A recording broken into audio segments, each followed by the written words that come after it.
नमस्कार। आप सभी का आपके अपने चैनल भक्ति अभ्युदय में स्वागत है। भगवान श्री राम, परम पूज्य गुरुदेव बाबा नीम करोली महाराज जी का स्नेह आशीर्वाद सदैव आप सब पर हमेशा बना रहे, हम यही कामना करते हैं। परम पूज्य गुरुदेव महाराज बाबा नीम करोली महाराज जी का आप सभी को एक संदेश, यह संदेश आप सभी के जीवन में बहुत बड़ा परिवर्तन लाएगा। महाराज जी कहते हैं, विश्वास करो, जो मनुष्य दूसरे का बुरा करके अपना भला करना चाहता है वह बहुत बड़ी भूल में है।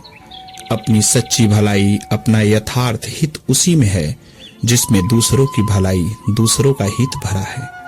इसलिए प्रत्येक कर्म करने से पहले यह देख लो कि इस कर्म के परिणाम में किसी की बुराई तो नहीं होगी। साथ ही यह भी देख लो इस कर्म से दूसरों की भलाई होगी या नहीं। यदि भलाई नहीं होती तो यह समझकर कि इसमें मेरी भी भलाई नहीं होगी, उस कर्म से ही हाथ हटा लो। विश्वास करो, सारा चराचर जगत भगवान का ही स्वरूप है अथवा उसमें एकमात्र भगवान ही व्याप्त हैं। और यह समझकर सदा सबकी अपनी शक्ति भर यथा योग सेवा करो।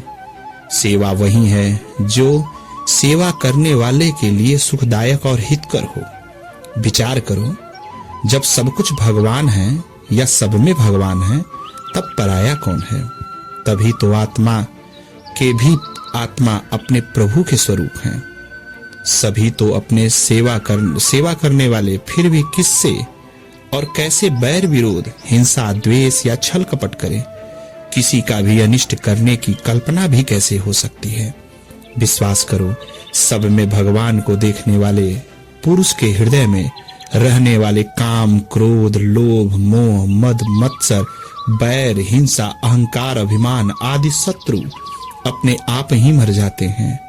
उसका हृदय स्वमेव की ही सच्चे सुहृद का काम करने वाले पवित्र, त्याग, क्षमा, संतोष, विवेक, मैत्री, मुदिता, प्रेम, क्षमा और विनम्रता, दीनता आदि विशुद्ध दैवी भावों से भर जाता है।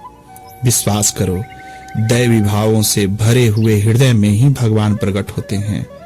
वहीं उनकी मधुर, मनोहर, देव दुर्लभ झांकी होती है। जब तक हृदय में दुर्गुण और दुर्विचार भरे हैं, तब तक वहां भगवान का प्रकट होना असंभव है।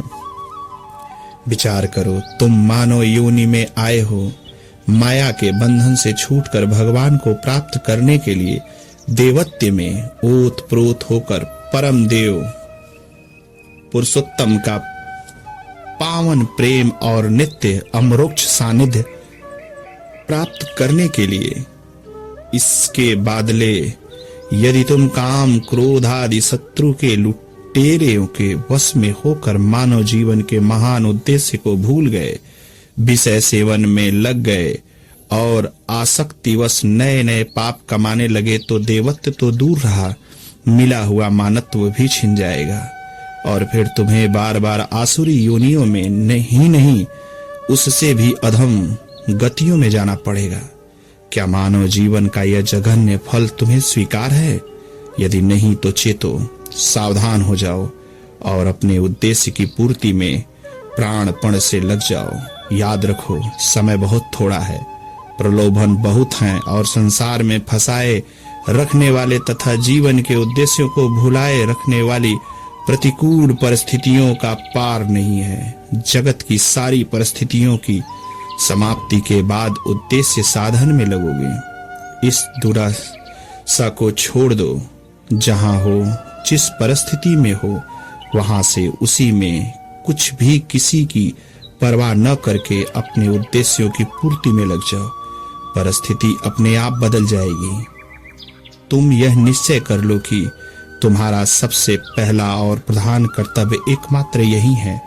विश्वास करो, तुम्हारा निश्चय यदि एक और दृढ़ होगा, तुम्हारी लालसा यदि अनन्य होगी और तुम्हारा विश्वास यदि पूर्ण होगा, तो जीवन के बचे हुए अल्प से अल्प समय में भी तुम सफल हो जाओगे। वर्षों से बंद अंधेरे घर में सूर्य का प्रकाश आते ही अंधकार भाग जाता है। वह यह नहीं कहता कि मुझे इतना समय रहते हो गया है तो कुछ समय और रहूंगा। बस प्रकाश आया कि अंधकार मरा, इतना ही समय चाहिए। इसी प्रकार निश्चय, लालसा और विश्वास की अनन्यता तथा दृढ़ता होने पर तत्काल भगवान का प्रकाश प्रकट हो जाता है और अनादिकाल का अंधकार उसी क्षण नष्ट हो जाता है। लग जाओ पूरे भरोसे को साथ, मैं तुम्हारे साथ हूं। सभी भक्तों को जय सीताराम, जय बाबा नीम करोली।